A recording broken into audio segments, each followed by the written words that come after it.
तो हाँ जी दोस्तों, क्या हाल है। इस मैकबुक एयर M1 को यूज करते हुए मुझे पूरे 3 साल हो गए हैं, या फिर ये कह लो 1000 दिन से ज्यादा। इस वाली वीडियो में पूरा एक्सपीरियंस आपके साथ शेयर करूंगा। साथ ही बात करेंगे कि क्या 2024 में ये आपको लेना चाहिए या फिर नहीं।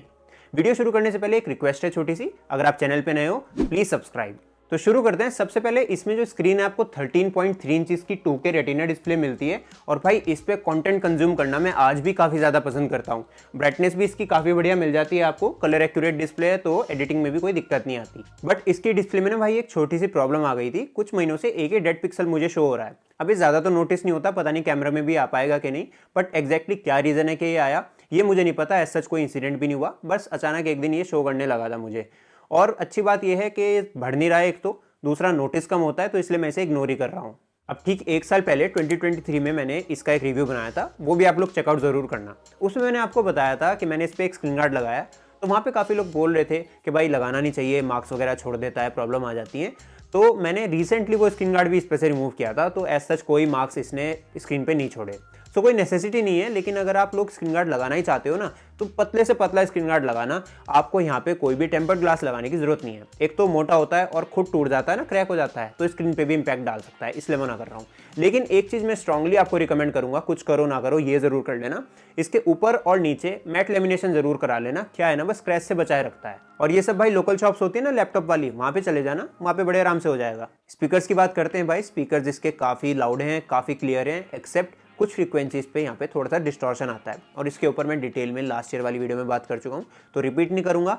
स्टिल इसके जो विंडो काउंटर पार्ट्स हैं उनसे इसके काफ़ी बेटर स्पीकर्स हैं भाई। और भाई मूवीज़ देखनी हो या फिर सॉन्ग्स वगैरह सुनने हो, तो मुझे आज तक ऐसा फील नहीं हुआ कि एक्सटर्नल स्पीकर्स की ज़रूरत है। इसके स्पीकर्स काफ़ी लाउड हैं, ये तो मैं बोलूँगा। मतलब अगेन भाई बिल्ड क्वालिटी पर आए तो कमाल की बिल्ड क्वालिटी मिलती है इसके अंदर। ऑल एल्यूमिनियम डिज़ाइन है। थोड़ा सा यहाँ पे एजिस की तरफ से चिपिंग के आपको मार्क्स दिख जाएंगे मेरे वाले में, बट इतना तो 3 साल में आ ही जाते हैं, so no issue in that. उसके अलावा सब ओके है। हिंज आज भी बिल्कुल नए जैसी स्मूथ है इसकी। कीबोर्ड काफ़ी टेक्टाइल है, मैंने काफ़ी टाइपिंग की है भाई इसके ऊपर दबा के, और आज भी इसका कीबोर्ड बिल्कुल सही, बिल्कुल नए जैसा काम कर रहा है। और ट्रैक पैड भी इसमें आपको ग्लास का मिलता है, तो बड़ा ट्रैक पैड है, बड़े साइज़ का ट्रैक पैड है, काफ़ी मतलब काम करने में इस पर मज़ा आता है उसमें। इसमें एक डाउन साइड भी है, इसका वेबकैम 720p का वेबकैम आपको मिलता है। 2024 के हिसाब से भाई बिलो एवरेज है। और अगर लाइटिंग वगैरह अच्छी नहीं है तो अच्छी क्वालिटी नहीं देता, इसको लाइटिंग अच्छी चाहिए ही चाहिए।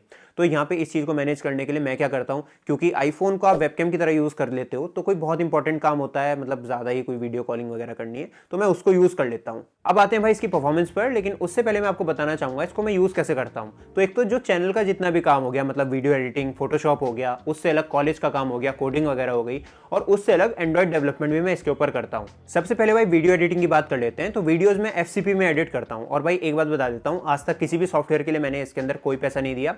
आप में से कोई अगर ये जानने में इंटरेस्टेड है कि कैसे फ्री में यूज़ करना है, तो इसके लिए इंस्टाग्राम पे मैंने रील डाली हुई है, वो आप देख सकते हो।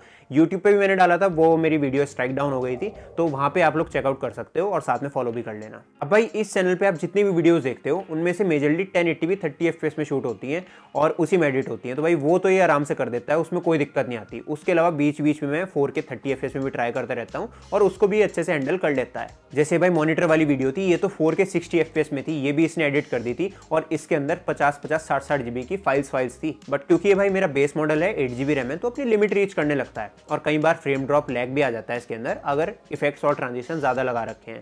बट ऐसा नहीं है कि करता नहीं है, कर देता है आराम से। उसके लिए थोड़ी सी एडजस्टमेंट करनी पड़ती है, जैसे कि बेटर क्वालिटी से बेटर परफॉर्मेंस पे स्विच कर देता हूँ, तो काम ये कर देता है। पर चलो ये तो 4K का बड़ा प्रोजेक्ट हो गया। अब जो 4K के छोटे प्रोजेक्ट्स हैं, जैसे कि इस चैनल पे जितने भी शॉर्ट्स आते हैं सारे 4K में होते हैं, वो तो इसके लिए बिल्कुल बच्चों को खेलने आराम से एडिट कर देता है उन्हें।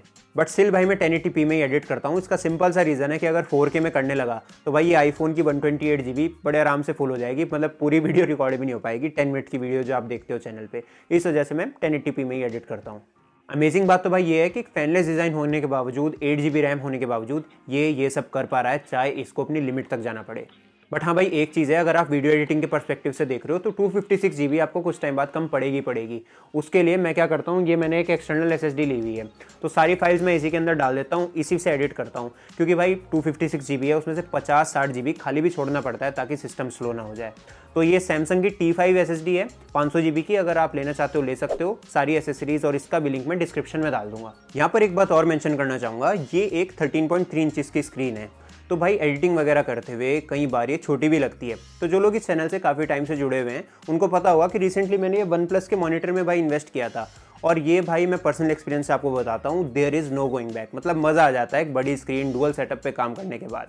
लेकिन ये मेरा होम सेटअप है भाई, मैं अपने कॉलेज जब भी जाता हूँ पुणे, इसको काफ़ी ज़्यादा मिस करता हूँ। आदत हो गई भाई इस पे काम करने की। लेकिन ये सब मैं आपको क्यों बता रहा हूँ, इसलिए बता रहा हूँ कि अगर आप में से कोई मॉनिटर लेना चाह ही रहा है तो भाई डेफिनेटली ले लो, आप रिग्रेट नहीं करोगे। मैं तो इसको अपनी इन्वेस्टमेंट मानता हूँ भाई, और ये प्रोडक्टिविटी भी काफ़ी ज़्यादा बढ़ा देता है। उसके अलावा भाई एंड्रॉइड डेवलपमेंट की बात कर लेते हैं, तो वो भी सारा काम मेरा इस पर काफ़ी बढ़िया तरीके से हो जाता है। एंड्रॉइड स्टूडियो इस पर काफ़ी बढ़िया चलता है।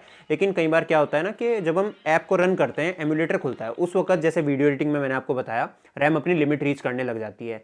तो उस केस में क्या है कि अगर बैकग्राउंड में कोई ब्राउजर वगैरह खुला हुआ है ना, तो उसको क्लोज करना पड़ता है अगर स्लो फील हो रहा है सिस्टम। तो इनफैक्ट अगर आपके पास कोई एंड्रॉइड डिवाइस है, उसको आप फिजिकल डिवाइस की तरह यूज कर सकते हो और आपको ये सब सोचने की जरूरत नहीं है। बाकी रैम मैनेजमेंट तो है इसका बढ़िया, इसलिए सारा काम हो भी रहा है। और ऐसा आप लोग मत समझना कि मल्टीटास्किंग इस पे नहीं कर सकते। नॉर्मल मल्टीटास्किंग करोगे ना, आपके ब्राउजर में कई सारे टैब्स वगैरह खुले हुए हैं, उसमें कोई दिक्कत नहीं आने की। लेकिन अगर आप ऑलरेडी हैवी काम कर रहे हो, उसके ऊपर से कुछ ब्राउजर भी खुले हुए हैं, व्हाट्सएप वगैरह भी खुला हुआ है बैकग्राउंड में, तो एक दो चीजें कई बार बंद करने की जरूरत पड़ जाती है। हीटिंग की भाई बात करें तो एडिटिंग के अलावा मुझे कभी हीट होता हुआ नहीं दिखा। और पीक गर्मियों में जब टेम्परेचर 40-40 डिग्री तक चले जाते हैं तो उस वक्त ये थोड़ा सा वार्म रहता है, but no problem in that. Fan ना होने के बावजूद इसके थर्मल्स काफी बढ़िया है भाई।